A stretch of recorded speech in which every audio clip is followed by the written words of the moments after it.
Charlie Hudson, producer of Firebird Built to Burn. Thank you for being here. Thank you for having me. So first question I want to ask is, how are you liking the film festival so far? Should I hold this or do I Yeah, I'll have you hold it. You're the star here. Yeah. So I love this festival. It feels very like homegrown and communal, which kind of is perfect because our film follows the festival in its own right. That's very homegrown and communal.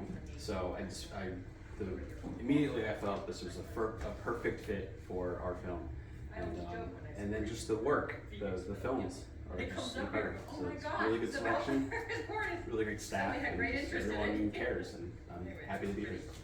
That's wonderful, and we're happy to have you here. It's kind of the ongoing thing I've heard from a lot of people is that it's very welcoming, very homegrown. I think is kind of the best way to put it. Yeah. So speaking of your film, Firebird, what made you want to work on this film, and what made you want to dive into this festival? So I'm from the town that the festival takes place.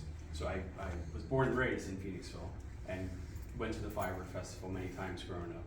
And I've always wanted to make films from an early age, but I never connected the two until years later. I moved to New Jersey, and I brought all of my New Jersey friends to experience the festival in 2019. One of those friends is the director, Colleen Brady, and she was just like blown away by it. And just a couple weeks later, she approached me to come on as producer of the film, because she's made films in the past, I've made films in the past, and we have a great network of crew people that love making movies. So it just was like the perfect fit. I mean, I was like, absolutely, I'm on board. And then the rest is history. Wow. And hearing a little bit about the Q&A you spoke earlier, you had mentioned that it had been about 4 years in the making, about 4 or 5 years? About 4 years, yeah. So probably tons of footage. About how many hours do you think it was that you had? Close to 30. Wow, 30. Yeah. And a lot of it's like the build footage and the Zoom footage and all that. And so did you already know what your story was going to be, or did you sort of find it as you were kind of going through all this footage? I think that's sort of a question for Colleen, so I'll do my best to answer it. She came up with an outline before we started shooting, or very early into it we started shooting, what the finished product, the finished film might look like. And then you go and shoot it, and you try to get it, and you don't always get it. And then when you edit, you take 30 plus hours and you cut it down to as close as you possibly can to that original idea.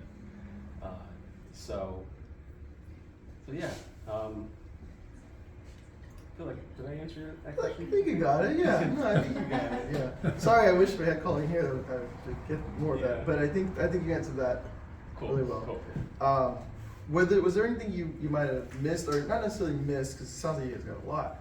Were there things that, after going through everything, you decided, man, I wish I had more of this, or, oh, I totally forgot, I really wanted to grab? Yeah, well, the one thing that comes to mind immediately is there's a part of the film where Derek, the architect of the Firebird of that year, was explaining the build, like his model. He had his model and he explained how it's going to work and everything. That was sort of like a restaging of what happened a few weeks earlier at someone's house, and he was explaining to a bunch of the Firebird people, just people involved in the festival, how it was going to work. But we couldn't film that for various reasons. We couldn't film that, and thinking about that, I was like, oh, I kind of wish we figured out some way to film that, because there might have been a way. Not that I don't like the restaging of it, how it is now. I think it works, but that's something that I kind of wish we got. Yeah, it definitely works. It feels very natural in the film. Thank you. Everything.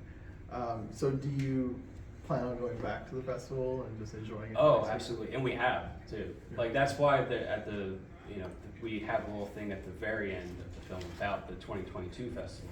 So the film follows the 2021 festival, at the very end of the film, we have the 2022 festival and like what kind of happened there, because we went there just as people go to the festival, not as filmmakers, but it was still like something kind of important happened, and we were like, we gotta include this in the film. And then we went again in 2023, and we're gonna probably go again this year. That's so Yeah, cool. we're just Yeah, gonna keep why not? Keep going. And then also we're gonna go to like the building, like Okay. and help build a little bit, just taking nails out of pallets and everything. So. Time to get your car. Oh, that's so cool. Okay. Cool. Well, thank you so much for being here. Thank you. Very happy to have you. Happy to be here. Thank you so much. Thank you. And lastly,